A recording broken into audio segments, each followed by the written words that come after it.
कराची के अंदर तूफान आया हुआ है, शराब बोर्ड अलासिफ के ऊपर बिल्कुल कुछ भी नज़र नहीं आ रहा है। ये देखें, ओए होए ओ खुदा मेरे खुदा, बहुत खतरनाक तूफान है, बहुत खतरनाक तूफान है।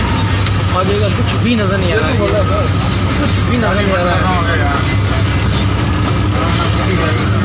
सिर्फ और सिर्फ जो है ना, ये कार वाला साइड में हो गया है, ये लोग साइडों में होना शुरू हो गए।